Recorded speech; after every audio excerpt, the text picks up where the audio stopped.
ક્યાં 16,100 યુવતીઓ. અને એણે ભગવાન કૃષ્ણને કીધું, ગોપાલ અમારે તમારી સાથે લગ્ન કરવા. 8 રાણીઓ છે અને 16,100 આ, એટલે 16,100 લગ્ન થયા. કેટલા?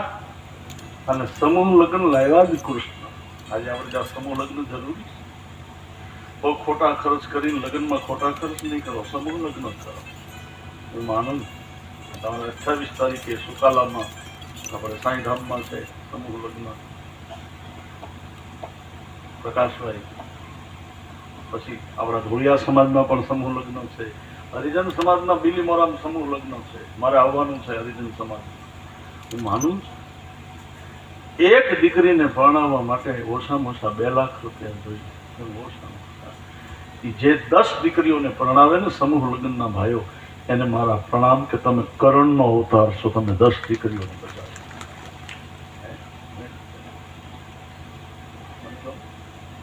આવી ક્રાંતિનું સર્જન કરશો ને તો મને ગમશે.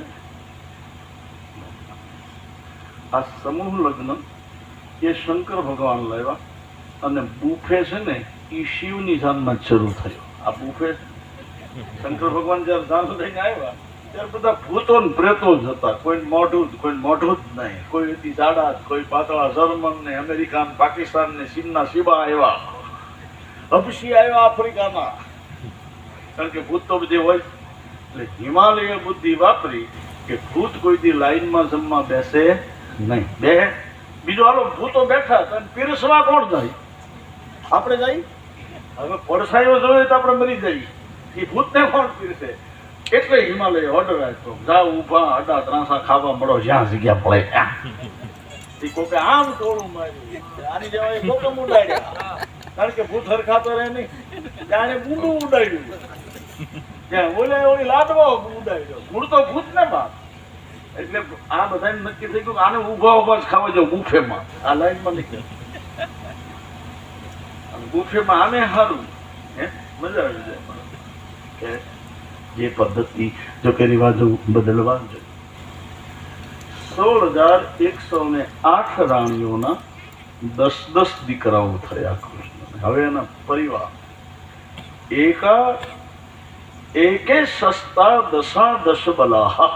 આવો એક રાણીને 10 દીકરાઓ. કેટલા થયા એ આપણે કઈ ગણવાની જરૂર નથી. જે હોય એમાં અનિરુદ્ધ નામનો એનો દીકરાનો દીકરો, એના લગ્ન ઓખા સાથે થયા. ઓખાનું નીકળતા. ત્યાર પછી રાજસો યજ્ઞ ભગવાન કૃષ્ણએ પાંડવોનું કહ્યું. ત્યારે પરીક્ષિત રાજાએ પૂછ્યું કે મારા સુદામા નામના એક કૃષ્ણના સખા, એની કથા મારે સાંભળવી છે. મિત્રતા જો એક પાસા ભાગવતમાં છે, એક પાસા કે સુદામા એની કથા કહા.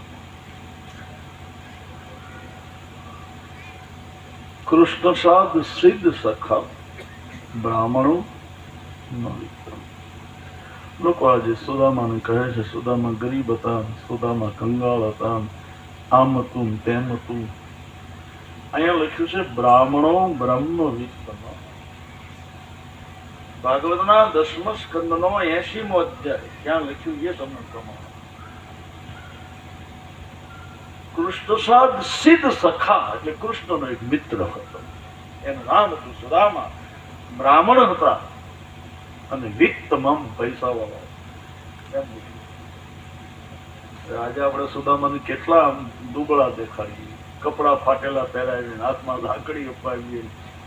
કંગાલ બ્રાહ્મણ કનૈયા સે મિલને નગરી દ્વારિકા में चला जा रहा. તમારી પાસે ભજન હોય, તમારી પાસે સાધના હોય, તમારી પાસે ભક્તિની મૂડી હોય ને તો રૂપિયા વાળા તમને આંબી ન હોય કે મોટા મોટા તમે છો સાહેબ અહીંયા આવો. બીજું બ્રાહ્મણ સાધુ ભિખારી નથી. ઘણી વાર લોકોને એમ થાય કે આ સાધુ માગવા આવે નહીં. જેને ઘેર અમે જઈને એનું કલ્યાણ થાય, સાધુ ગમે એને ઘેર જમે ને, અને એનું જમેલું જ્યાં પડે ને ત્યાં કોઈ દી ધન ધાન અને તેજ ઘટે નહીં સાધુને જમાડવાથી. અમારા ત્રાપજમાં ભીમદાસ બાપુ હતા, રામાનંદી હતા, અહીંથી તિલક કરતા, અહીંથી અને તિલક કરીને સાંટી જાય, અને એ જમવા બેહે ને મારે ત્યાં સાચું બહુ બોલે. તેથી અમે નાના એ બાપુ સાચું બોલવા મળે ત્યાં દાળ ભાત ખાઈને પાછા વયા જાય. બાપુ ગાતા રહે. એ એક સાખી બહુ સાચી કે મોટા ઘરનો છોકરો સાધુથી શરમાણ અને પછી સર્જો કૂતરો ઘેર ઘેર ધોખા ખાય. રામચંદ્ર કી અમે સાધુ જમવા જઈને સાચું બોલ્યું. શું કામ કે પેલા ભગવાનનું નામ બોલ્યું ને તો ખાધેલું પસી જાય. અનિતિનો રોટલો જો આવી જાય ને તો 8 દી સુધી ઊંધા નાખી દેવા. એટલા મને ઘણા કહે કે બાપુ તમે ક્યાંય જમવા નિમિત્ત હું જમું ઝૂંપડામાં જઈને થોડો ખાઉં છું, પણ નીતિનું મેળવેલું ગેસ ધરા આવ્યો ને ઝૂંપડામાં 2 દી રોકાણો. એક વિધવા બેન મને કે બાપુ મેં જે હોય ખાય, અને તે દિવસ કોઈ ભાવે પૂછે એમ નતો અમારું. અમે કઈ સીધ નહોતા ને, બહુ સીધી મળી જાય ને પછી મારા હાથમાં નથી રહેતા. પણ વાંધો જ નહીં, સીધે ન દેવાય, એટલે લેવલમાં રાખવા, એમાં એનું બેલેન્સ જળવાવું જોઈએ. દુર્યોધનના ઘરને છોડીને મારો હરી વિદુરને ભાજી ખાવા ગયો. સબસે ઊંચી પ્રેમ સગાઈ. સાધુ તમારે ત્યાં આવે જમે, અરે એને અનુકૂળ પડે તમે બાપ, પણ એ માગતો નથી. ત્યાં હું તો એમ કહું ભગવાનનો પ્રસાદ માગીને ખાઓ. સુદામા એની પત્ની કીધું સ્વામિનાથ કૃષ્ણ તમારા મિત્ર છે, તમે મળવા જાઓ, માગવા જાઓ એવું નથી બોલ્યા. બહેનોને મારી વિનંતી કે કાંઈ ન હોય ને તો પણ હિન્દુસ્તાનની નારી પતિને માગતા ન શીખવાડે, પતિને સહકાર આપે ધર્મમાં. તમે તમારા પતિને કહેજો કે ભલે સાડી ઓછી હોય, ઘરેણા ઓછા હોય, પણ અનિતિના રૂપિયા નહીં લાવતા, મારે મોજ શોખ નથી જોતો, આવું કહેજો.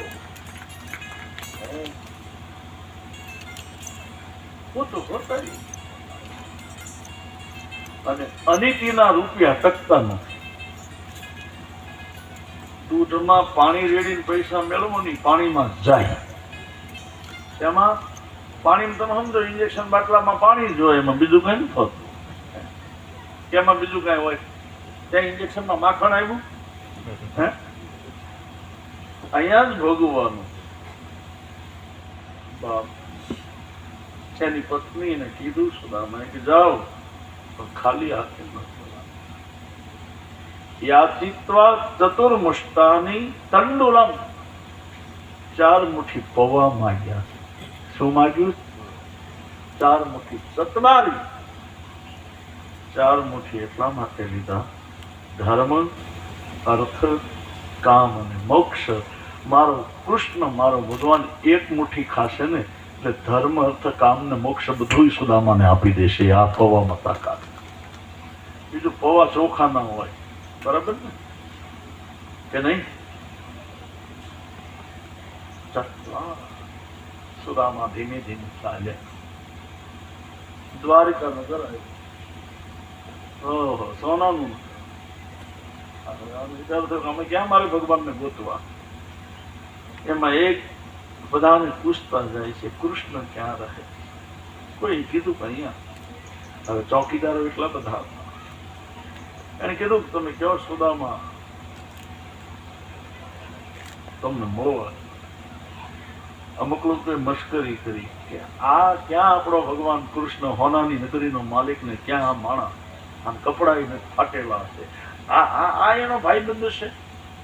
અને એક ધ્યાન રાખજો, સત્તા સંપત્તિ કે ઊંચાઈ મળે ને ત્યારે આપણે આપણા મિત્રોને ભૂલવા નહીં. હા, પછી ઓળખતા નથી નહીં. ખેર જે હોય તે મારે આમાં જવું નથી, સમય નથી. અને મારી પાસે હજારો દાખલાઓ છે, પણ આમાં એક માણસ દયાળુ હશે બિચારો કા દાદા જેવો, એને જઈને કૃષ્ણને કીધું કે સુદામા તમને મળવા માટે આવ્યા. સુદામા નામ રે સુદામા સુણી ધોળ્યા ગીરધારી એ ત્રિક મેં લીધા છે એને તેડી રે એ ધન ધન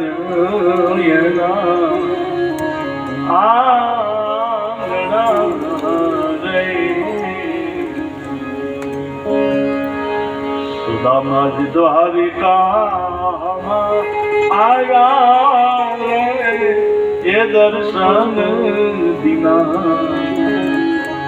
નાથ નામ રે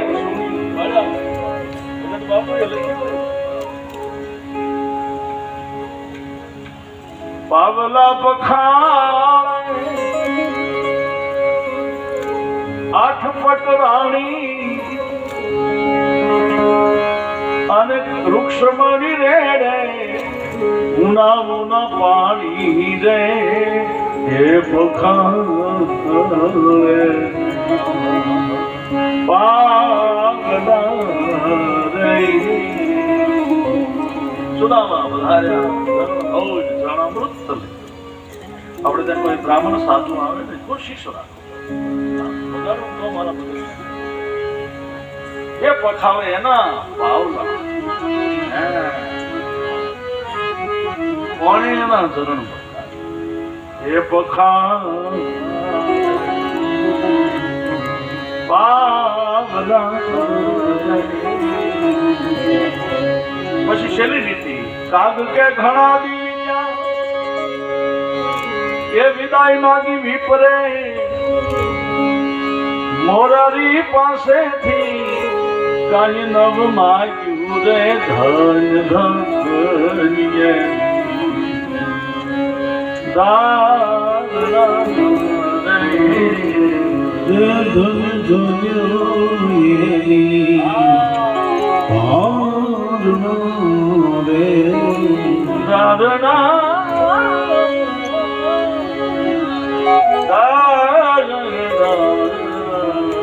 ધન ધન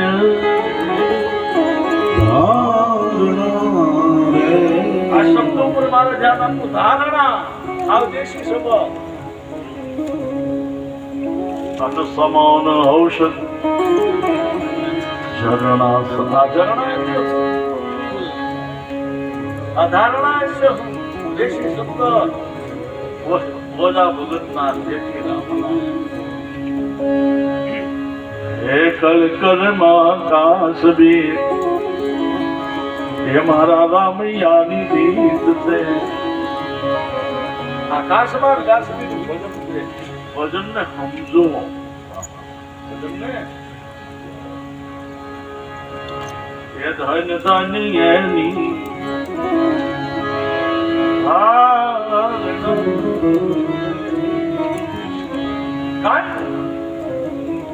એક મુઠ્ઠી પૌવા ખાઈને ભગવાન કૃષ્ણએ સુદામાને બધું જ આપ્યું. એક મુઠ્ઠી પૌવા મોરારી પાસેથી કાંઈ ન માગ્યું એ ધન્ય થાય. માગો એટલે ભક્તિ જાય. ભગવાનને જેમનું આપણને આપી દીધું કે નહીં એટલું બધું એ ધન ધન્ય ધારણા રાખો તો મળે. હું ધારણા એટલે ધીરજ દર્શ થઈ જ સ્તુતિ થઈ. સુદામાને બધું આપ્યું. 7 ઋષિઓ દ્વારિકામાં આવ્યા. યાદવોના છોકરાએ મશ્કરી કરી.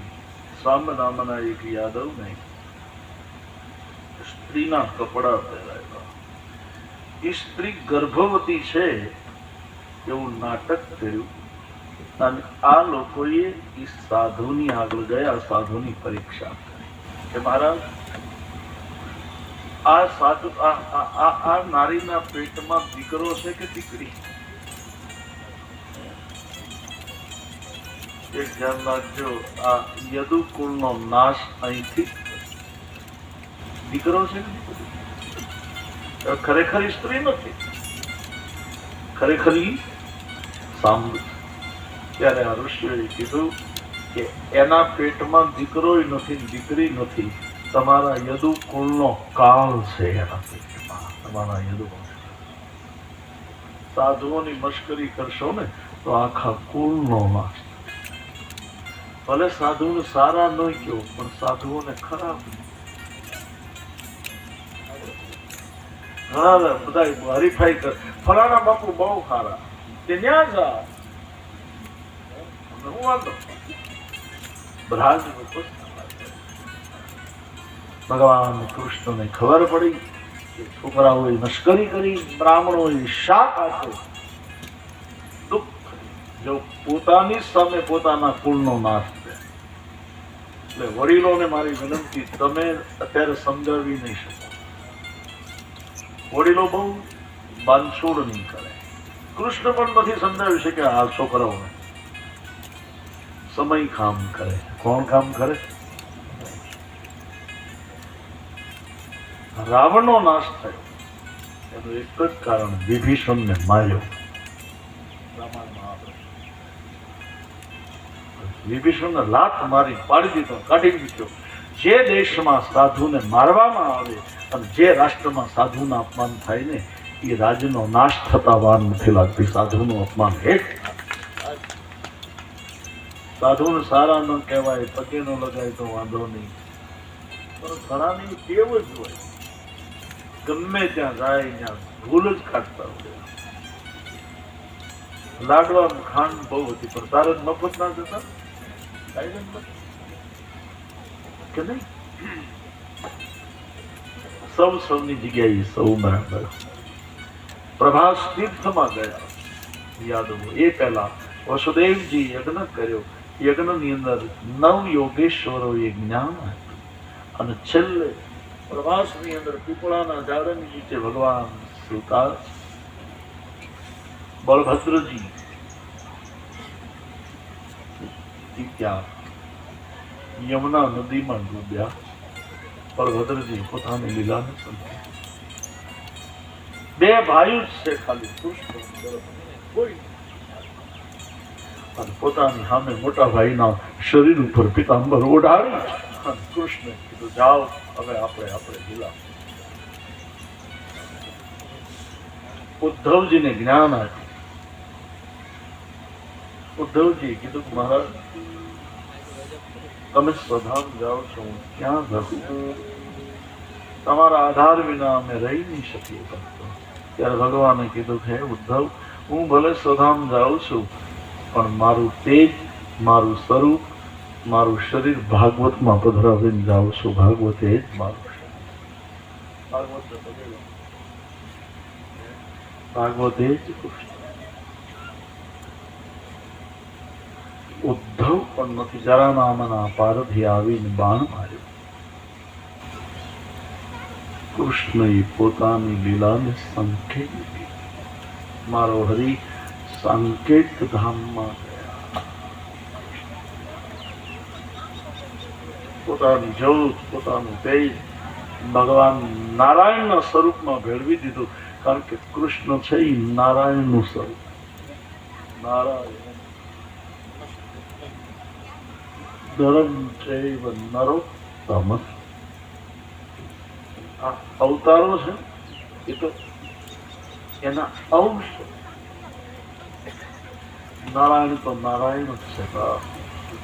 ઘઉંના લોટની ઘણી વસ્તુ થાય, પૂરી, ઘૂઘરા, રોટલી, પરોઠા બધું જ થાય, પણ લોટ તો એક જ હોય ને. એમ મારો નારાયણ તો એક જ છે, એના રામ થયા એક અહમ બીજો નાસ્તિ.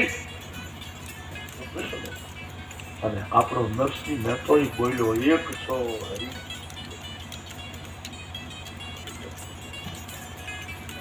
તારે રામભદ્રાચાર્ય બોલ્યા હતા કે કોઈ ધર્મ નહીં, એ તો सब पंथ है, ऐसी बात मत करो। धर्म एक ज,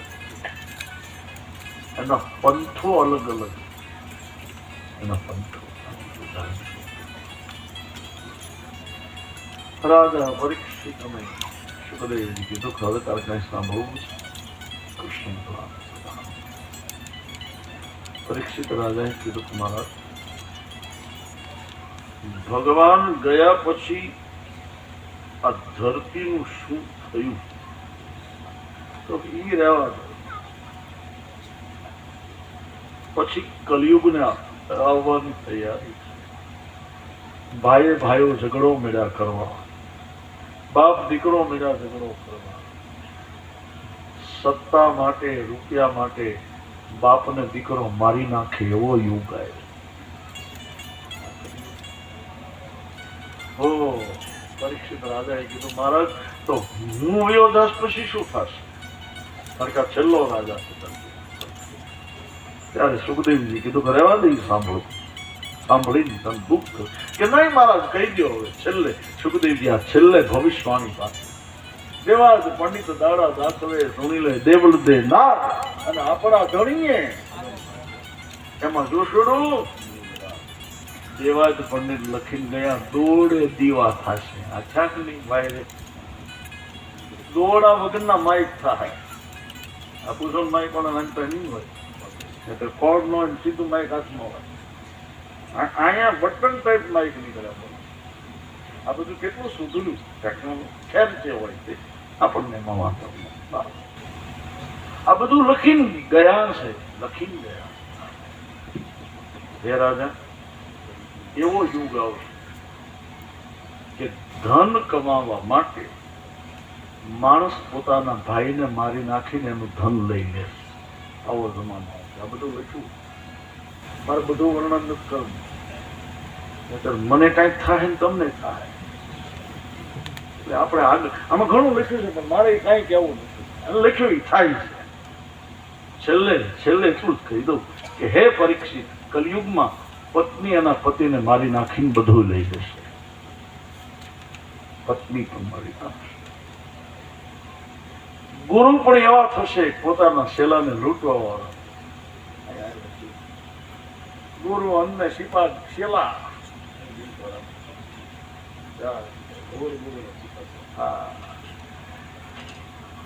જે પણ છતાંય હે રાજા, કલયુગમાં 3 વસ્તુ રહેશે।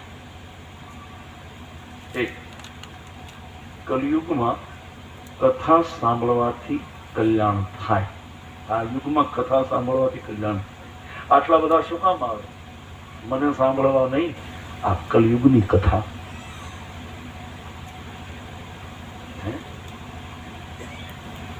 કથા શ્રવણ કરવાથી કલયુગના લોકોને મોક્ષ મળશે।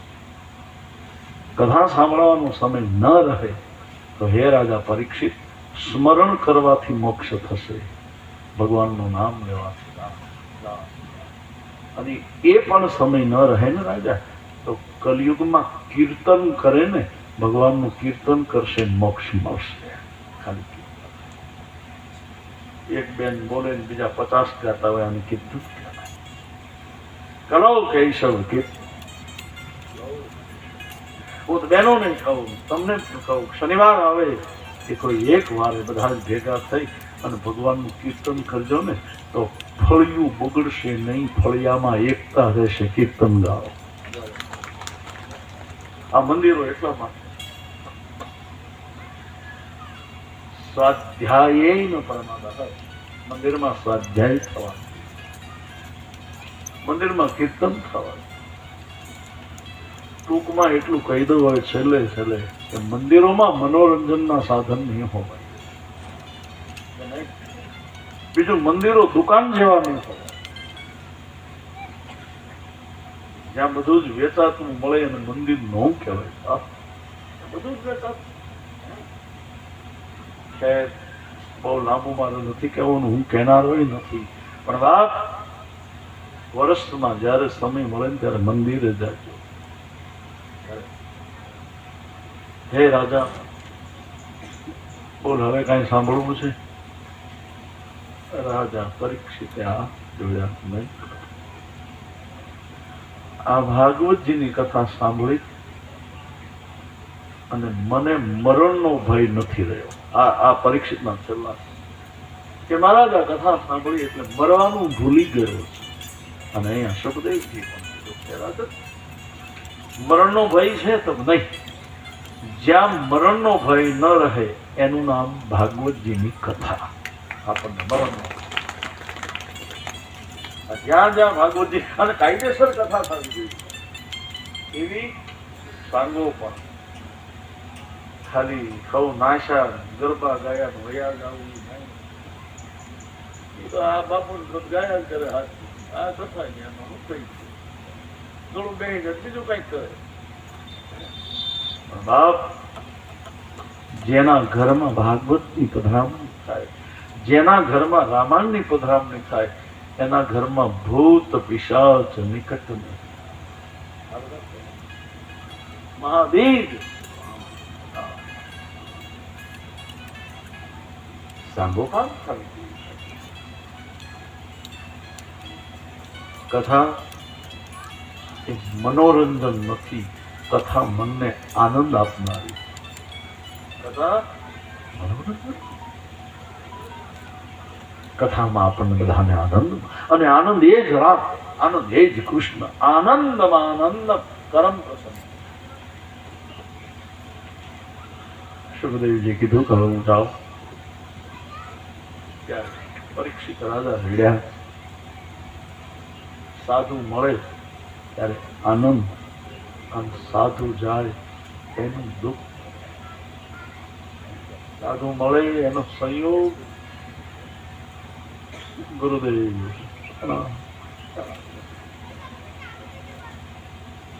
પરીક્ષિતની આંખમાંથી આંસુ પડે. ગુરુદેવ આપે મને મરણમાંથી તારી દીધો, મરણથી તારે ને એમ નામ ગુરુ. સુખદેવજીએ કીધું કે રાધન હવે એક છેલ્લા શબ્દો છે કે તારે મરવાનું નથી, શરીરને મરવાનું. આત્મા મરતો નથી. આત્મા અજેય છે, અખંડ છે, અવિનાશ. એટલે મરણને ભૂલી જજે. મરવાનું કોને છે? શરીર.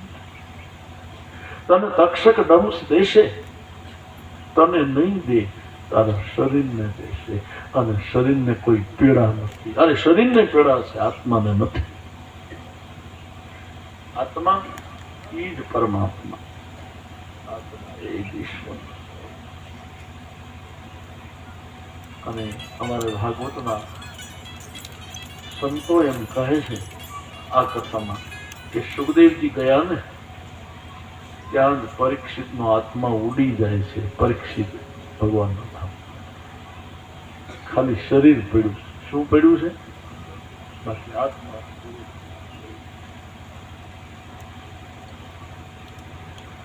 વિયોગ. સુખદેવજી ગયા ને પછી પરીક્ષિત તક્ષક આવ્યો, પરીક્ષિતના શરીરને કરી દો. મળતું હોય ને તમે સા મૂકો એની ધ્યાન દો. એનામાંથી રામ જાય એટલે માણસ મરી ગયો. રામ હોય ત્યાં સુધી જીવતો અને રામ જાય મરી ગયો. અહીંયા સૂતજી હવે કથાનો બોર લીધો છે. પરીક્ષિત રાજાને મુક્તિ મળી, પરીક્ષિત રાજાને મોક્ષ મળ્યો અને પરીક્ષિતને લેવા ભગવાનનું વિમાન.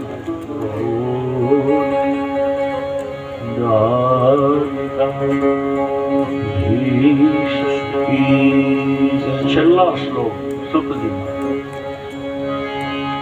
ભવે ભવે બોલો. ભવે યથા ભક્તિ ભવે ભવે યથા ભક્તિ પાદયો સ્વજાયતે તથા પુરુષદેવેશં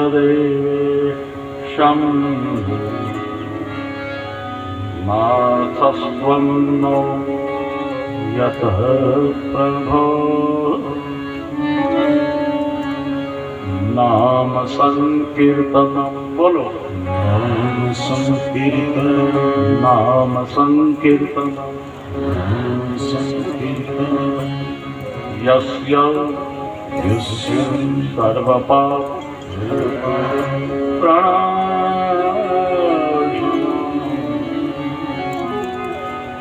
પ્રણામો દુઃખ શમનસ્તુ કુશલસ્તુ નમામિ નમામિ નમામિ નમામિ હરિ હરિ હરિ હરિ પરમ પરમ इति श्रीमद्भागवते महापुराणे द्वादशस्कन्धे 13मो अध्याय द्वारिकाधीश की जय। भगवान भुवनेश्वर સૌ સંત આત્માઓ ભૂદેવો કથાના આયોજકો સૌ સમિતિના સભ્યો સૌ પધારેલ ભાઈઓ, કથાનો નિયમ છે પરીક્ષિત રાજાને મુક્તિ મળે એટલે કથાનો વિરામ થાય. શું થાય છે? વિરામ. કથાની પૂર્ણાહુતિ પૂર્ણાહુતિ કોઈથી થતી જ નથી. પૂર્ણાહુતિ શબ્દ છે યજ્ઞનો. યજ્ઞની છેલ્લી આહુતિ હોય એને પૂર્ણ આહુતિ કહેવાય, એટલે પૂર્ણાહુતિ. પણ આ શબ્દ બહુ સમજીને વપરાવાનો.